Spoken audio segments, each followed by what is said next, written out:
why people use this. It's because it gives you the access that you typically need. Most of the time, you're not doing a full system recovery, and it's a single file or a number or a project or a folder of files that you need to recover. And so the most common type of backup when you're looking at the grand scheme of things and what you react to, which is typically user error, it means that this is really the most important aspect of a backup solution. It's not being able to load up an entire machine. That should be a part of it. But you really have a huge gap if you're not doing a really fast file and folder level backup system. So it's been surveyed across the market that here nearly 70% of CTOs say they will shift to load their backup into the cloud. It's because it's better for versioning, it's better for really a lot of different things as far as access, the simplicity of the whole system. And you see here, we go through a breakdown where it's literally a sixth of the cost. A lot of times you have customers who are uncomfortable with the idea of going to monthly charges versus a single hard cost. But the soft costs to take backup really add up quite a while, or quite a bit. And the hardware dies pretty often. So it's, every few years, it's 3 to 5 years, you're replacing these types of systems. So the cost really adds up, and it just seems to be not a very intuitive thing. But when you break down the cost of managing, when you're actually going to use it, all the different add-ins you need, online backup really is a much more cost-effective strategy.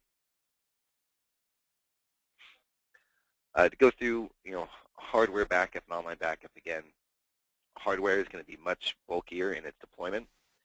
It requires more qualified staff, where online backup, generally anyone who can use a browser can recover from an online backup system. Hardware is very limited in how you can scale it out to your extremities. So, a good comment there.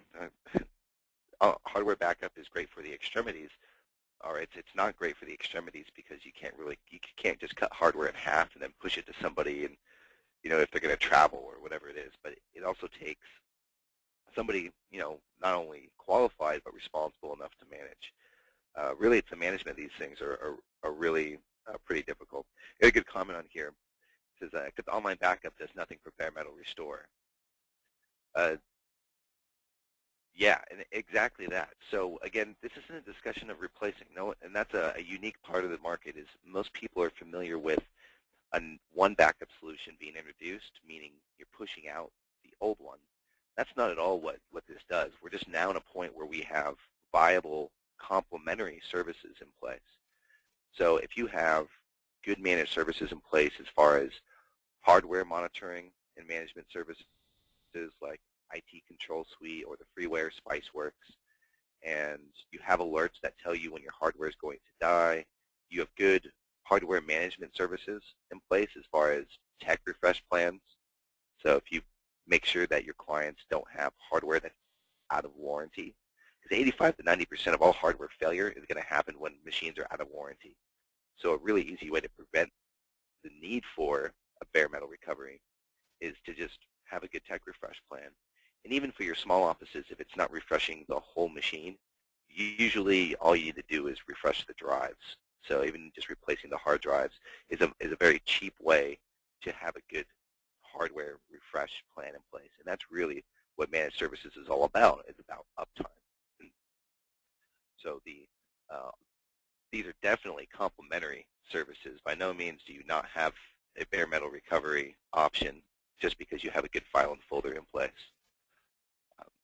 Hardware, it's got to be carried off-site, but hardware is good because local is going to be faster than having to download. I have a Passport drive that I'm not very diligent with. I probably update it on a weekly basis, sometimes every other week, but I do have an online backup that runs every 3 hours, and so it's a nice complementary access. When it comes to backup, it's all about the belt and suspenders approach. It's not just a single point of failure. Single points of failure is not what backup's all about, which is why we have so many intense security measures that we put in place, and we'll get into that in a little bit. Security, security, a big part of security is simplicity. Hardware is not as simple. The hardware solutions just aren't as simple as the online backup. We also have greater security in the file versions that we keep. We never purge data from the server, and we'll keep unlimited versions for you for free. So if you have a file that with, maybe you're backing it up, say your PST file, it's 1 gig, you're backing up 3 times a day, and after a year you have over 1,000 versions of this file. Well, you don't need a terabyte to 2 terabytes just to have access to that. We're only going to count the largest version of that file. So if the largest version is 2 gigs, then you only need a 2 gig backup account to have access to all 1,000 versions of that file. So it's a really powerful system in that we don't take limitations as something that we want to nickel and dime people for. We have a flat rate, and that includes a full, robust service. The management of hardware, again, we went over that. It's time-consuming, and you can't always trust everyone to do it. And if you're out sick and you're on a regular basis where you have to actually physically stop in and switch out tapes, it only takes 1 sick day for somebody to come in and try to do what you did and switch out the wrong tape and overwrite a backup from the previous month rather than from the previous day. So with online backup, we have the Pulse management system, which makes it very simple to manage and monitor remotely. And really, after the initial backup, online backup is one of those things where it's just a set and forget solution. Once you get that initial backup completed, then you have it running once a day, a couple times a day, and it's really nice. And of course, the cost, both when it comes to hard and soft costs, online backup is just the most cost-effective solution in the market today.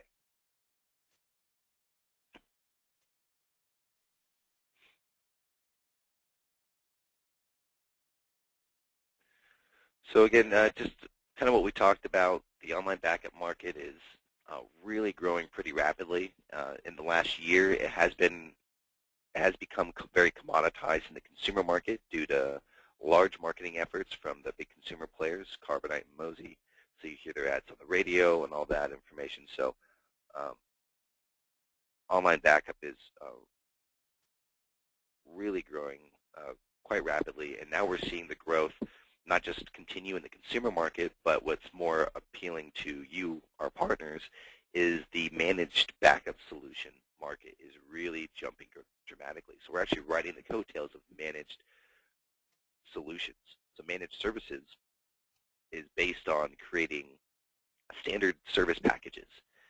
And to have a standard service package, you have to understand what's standardized, what is something that everyone needs, and online backup is one of those things that everyone needs to get into and everyone is getting into. And that's why we're continuing to see the growth that we're seeing in this market.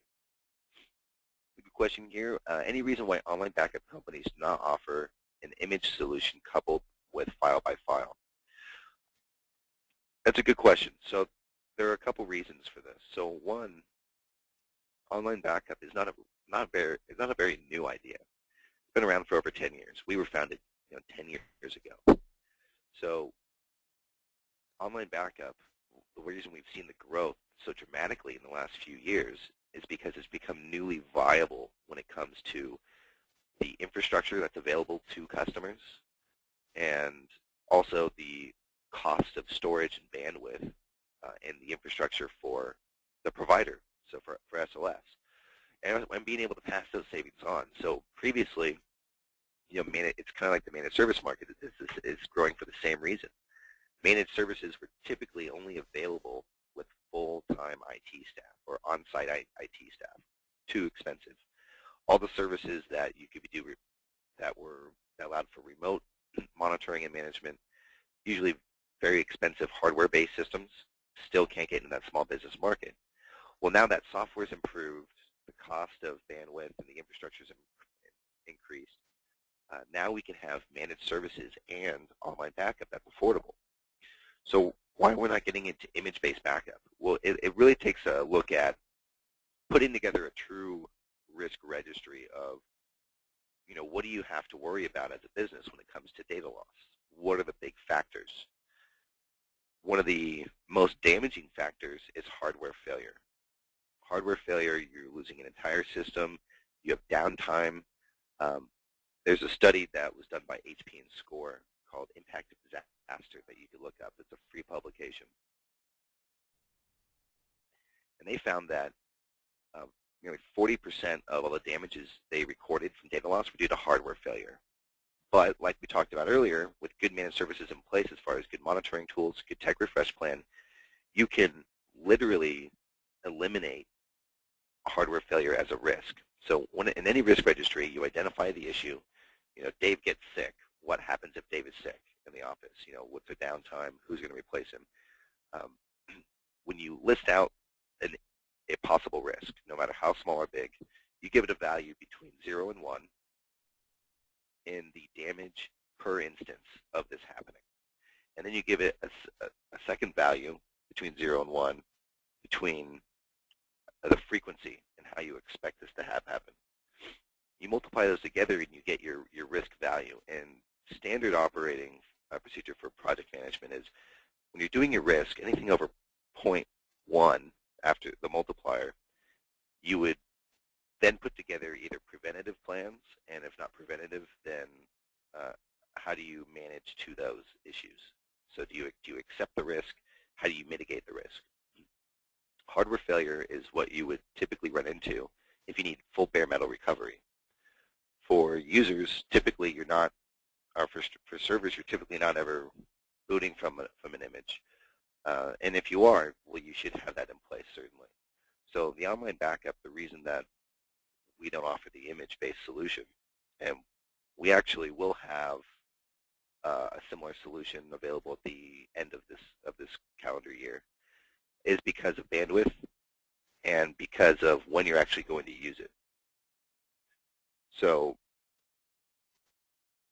I mean, I do trainings for our partners, and we've gone through probably 600 partners just in the last 6 months. And in the last year, the biggest number I've ever heard for someone actually using a bare metal recovery is 5 times over the course of 10 years.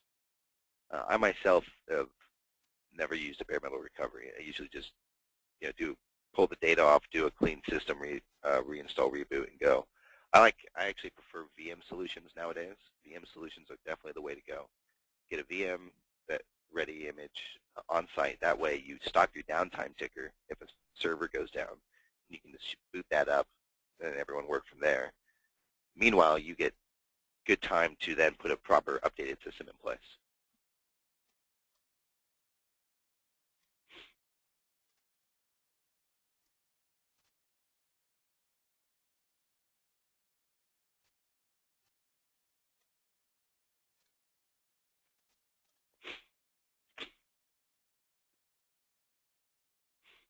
Yeah, definitely, Jason. Good feedback from Jason here. So Jason disagrees and thinks the number of one failure of consumer notebook desktop is more because of virus or hardware failure. So definitely, those are into it. I'm just going from the numbers of what HP and SCORE did. They did a great study over the course of about 15 years and have really good information.